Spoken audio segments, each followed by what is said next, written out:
What if, in a few years, a humanoid robot walks through your front door, and it already knows your house better than you do? It cleans your kitchen, folds your clothes, drives your car, and responds to your thoughts before you even speak. This is not a science fiction trailer. This is the future that Elon Musk is betting Tesla on, a future built around one machine, Optimus Gen 3. Tonight, you and I will go inside the race to create the first mass-produced, mind-controlled robot, and ask a simple question. Will Tesla's Optimus change the world, or is it just the most expensive demo in tech history? For most people, Tesla still means electric cars, superchargers, and the dream of a self-driving future. But inside Tesla's labs, another project is quietly stealing the spotlight. A full-size humanoid robot called Optimus. The latest version, Optimus Gen 3, is not just a small upgrade. It is lighter, faster, more balanced, and, above all, designed for real-world work, not just show-stage choreography. Engineers claim it can move several times faster than earlier prototypes, perform tasks with much higher precision, and even teach itself new skills simply by watching humans. In internal tests, Optimus walks through Tesla workshops, greets employees, guides visitors, and moves around complex spaces without a remote operator. It is not just following a script. It is navigating the world using cameras, sensors, and neural networks similar to the ones that power Tesla's self-driving cars.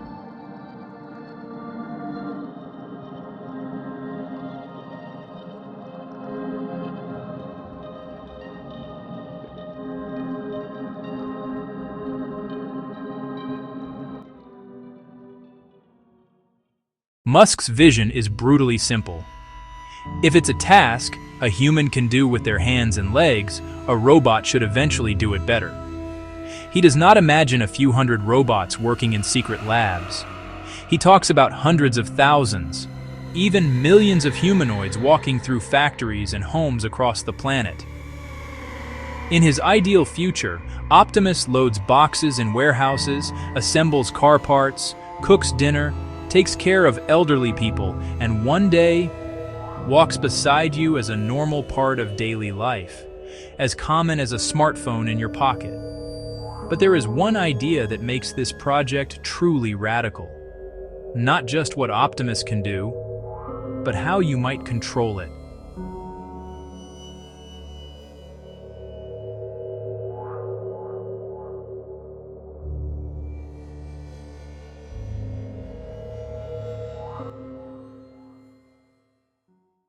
To understand the next step, we need to leave the Tesla factory and walk into another of Musk's companies, Neuralink.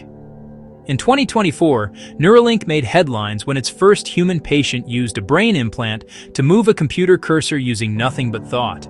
This chip reads patterns of neural activity and translates them into digital commands. At first, it was designed for paralyzed patients, people who could not move their arms but could still think about moving. Now, imagine connecting that same interface not to a cursor on a laptop, but to a Tesla robot. The concept is simple and terrifying at the same time. You think, pick up the cup. The Neuralink chip interprets the intention. Optimus receives a high-level command, plans the path, adjusts each joint and finger, and the cup gently lifts off the table. You do not need to control every tiny movement. You only intend the goal. The robot does the rest. Musk even talks about two-way feedback. Not only your brain controlling the robot, but the robot sending artificial sensations back to you. Pressure, temperature, vibration. You could enter the robot like logging into a video game character. Seeing through its cameras, moving its arms and legs, feeling a simulated body made of metal and silicone. It sounds like Ghost in the Shell or Surrogates, but the building blocks already exist today. Traditional industrial robots are powerful, but also incredibly dumb. They repeat the same motion thousands of times on a fixed assembly line. Change the task, and you must rewrite the code. Optimus Gen 3 is built around a different idea. Instead of programming every movement by hand, Tesla trains its robot with end-to-end neural networks, the same philosophy used in its self-driving cars. The process looks like this. 1. Record. Engineers capture video of humans performing tasks, walking, lifting boxes, arranging shelves, even complex sequences like cooking or folding clothes. 1. Simulate rare or dangerous situations. Heavy loads, slippery floors, fast motions are created safely in computer simulations. 1. Train. Neural networks watch these examples millions of times, learning to map what the cameras see directly to joint movements and balance corrections. 1. Deploy. The learned behavior runs on Optimus in the real world. The robot adjusts in real time, improving as it gets more feedback. In some demos, Optimus seems to move with a fluidity that earlier robots from Tesla simply did not have. Small shifting of weight, micro adjustments of the feet, natural-looking arm swings. It still looks robotic, but every new generation closes the gap between machine movement and human movement. This ability to watch, generalize, and repeat is what could make Optimus a true learning assistant instead of a pre-programmed toy. If legs are the foundation of a humanoid robot, then hands are its soul. You cannot promise a robot that does everything humans do if it cannot reliably pick up a plate, tie a shoelace, or cut vegetables without destroying them. Optimus Gen 3 focuses heavily on its hands, multiple joints in each finger, pressure sensors and touch sensors that let it grip a fragile egg or hold a heavy box with the right force. Engineers talk about more than 20 degrees of freedom in each hand, numbers comparable to a human hand. The goal is not just strength, but adaptability. Folding shirts without tearing fabric, stacking dishes without breaking them, holding a power tool and feeling when the bit bites into metal. But this is also where reality hits. Complex hands are difficult to manufacture, hard to cool, and prone to wear. Reports suggest that Tesla has already had to redesign parts of the hand mechanism to handle long-term stress and overheating. Without robust, affordable hands, a humanoid robot remains a beautiful demo that cannot be deployed at scale. This is one of the critical engineering bottlenecks standing between Optimus and mass adoption. Tesla is not alone in this race. In 2024, a company called Figure AI announced a partnership with BMW to test its humanoid robots in a car factory.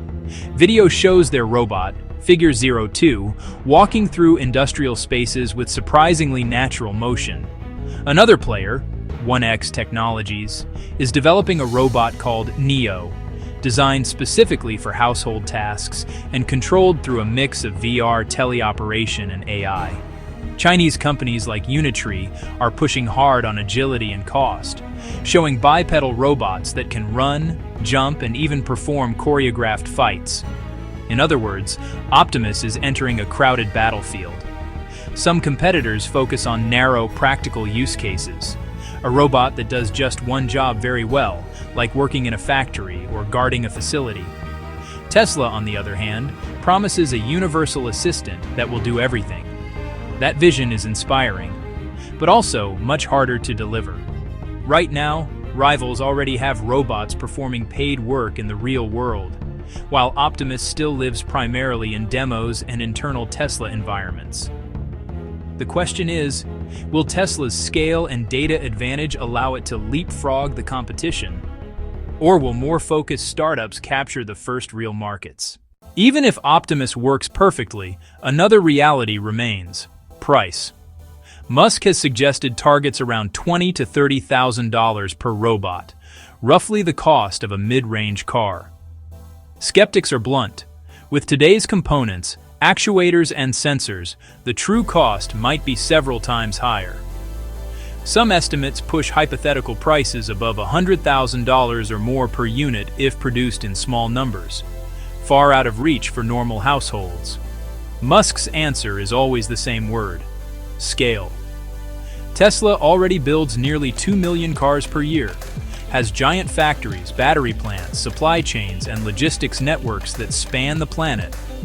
In theory, once Optimus is fully designed, those same factories can be retooled to assemble robots like cars, pressing metal, molding parts, integrating electronics, testing software, all on massive production lines. If Tesla can mass-produce Optimus by the tens or hundreds of thousands, the cost curve could fall sharply, just as it did for electric vehicles.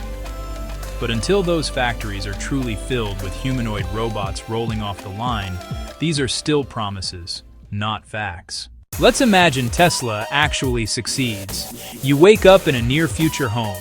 Your Optimus has already taken out the trash, prepared breakfast, started the washing machine, and charged your car in the driveway. You barely speak to it. Sometimes you do not speak at all. With a Neuralink-style interface, your intentions become actions. Clean the kitchen. Help my mother walk to the garden. Drive the kids to school. Convenience is obvious, but so are the risks. Who controls the software that runs this robot in your home? What happens if a security flaw allows someone else to access it? How comfortable are you with a machine that can record everything it sees and hears, store it in the cloud, and use that data to train more robots? And in the extreme case, what if a powerful humanoid robot malfunctions or is deliberately misused? Regulators, ethicists, and engineers are only beginning to grapple with these questions. The law is far behind the technology. Why do so many people still believe that if anyone can pull this off, it might be Elon Musk? Because this is not the first time he has tried something that looked impossible. Electric cars were once a joke. Now Tesla dominates the EV market and forced the entire auto industry to change direction. Reusable rockets were called unrealistic. Now SpaceX lands boosters routinely and has become the backbone of modern spaceflight. The pattern is clear. 1. Pick a giant problem. 2. Build the factories, software, and supply chains. 3. Move faster than anyone else. 4. Turn a prototype into a global product. With Optimus, Musk is trying to repeat this formula in the most complex product yet. A general-purpose humanoid robot that learns from video, moves like a human, and may one day connect directly to the human brain. But even his supporters admit that this is a far harder challenge than building an electric car. It is not just an engineering problem. It is a social, economic, and ethical problem that touches every part of society. So where are we, really, in late 2025? Optimus can walk, balance, and manipulate objects better than early prototypes. Neuralink has proved that human thoughts can control digital systems and robotic devices in real time. Competing companies already deploy humanoids in limited industrial environments. At the same time, Tesla has no large-scale fleet of Optimus robots working for paying customers. Key components like hands are still being redesigned for reliability and cost. The legal framework for mind-controlled, camera-equipped robots in homes barely exists. In other words, Optimus is real, but still experimental. It stands on the edge between marketing dream and industrial reality. In every technological revolution, there is a moment when the world quietly crosses a line and never returns. The first smartphone, the first mass-produced car, the first affordable personal computer. Will Optimus Gen 3 be that moment for robotics? Will future generations look back and say, or will they remember it as another overpromised prototype, a beautiful demo that never escaped the stage lights and press releases? For now, the answer is undecided. But one thing is clear. The race to build the first mind-linked humanoid assistant is no longer science fiction. It is a real, high-stakes battle between companies, countries, and ideas about what kind of future we want to live in. And somewhere, in a Tesla lab, an Optimus robot takes another step, learns another task, and waits for the day when it will walk into the world. And maybe, into your home. Do you believe robots like Optimus will truly change the world? Or are we watching the most expensive experiment in tech history? Tell us what you think about this new race of humanoid machines, because ready or not, the robot era has already begun.